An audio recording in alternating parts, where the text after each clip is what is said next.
Sir প্রথমেই জিজ্ঞেস করি যে পশ্চিমবঙ্গের অর্থনীতি তো অনেকটাই কলকাতা কেন্দ্রিক, সেটাকে কি এবার আরও বিস্তৃত করে শিলিগুড়ি, দুর্গাপুর, হলদিয়া এদেরকেও কি অর্থনৈতিক কেন্দ্র বানানো সম্ভব যদি আপনারা ক্ষমতায় আসেন? সম্ভব তো বটেই, এবং একান্ত প্রয়োজন।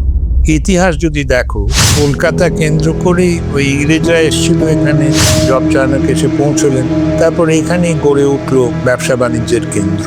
তো প্রদীপের নিচেই যেমন অন্ধকার, সেরকম কলকাতা যেমন পৃথিবীর একটা অন্যতম শ্রেষ্ঠ নগরী হিসেবে তৈরি হয়েছে। পশ্চিমবঙ্গ মোটামুটি একটা ছোট প্রদেশ নয়, ইউরোপের অনেক দেশের থেকে বড়।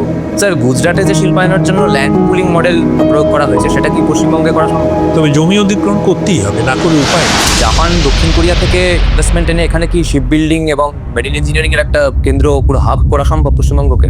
তবে পশ্চিমবঙ্গের একটা শিপ বিল্ডিং এর ঐতিহ্য আছে, তারপর সব কিছুর মতো অবক্ষয় হয়েছে। গার্ডেন রিচ শিপ বিল্ডিং তো এখনো আছে। আমার কেমন মনে এই সরকার, তৃণমূল সরকারের যেটা ঠিক ভারসাম্যটা হারিয়ে ফেলেছে।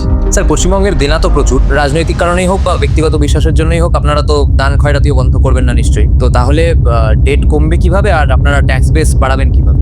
না বাড়লেই বেশি হলো। আর তুমি দান খয়রাতির যে কথা বললো না, ওই কথাটা সম্বন্ধে আমি একটু আপত্তি করব। দুর্গত কিংবা দিব্যাঙ্গ কিংবা বৃদ্ধ বৃদ্ধা, পুত্রহীন, কন্যাহীন, এদের সাহায্য করাটা দান খয়রাতি না, এটা কর্তব্য। রাষ্ট্র কি কখনো পরিবারের একজন সদস্য হতে পারে?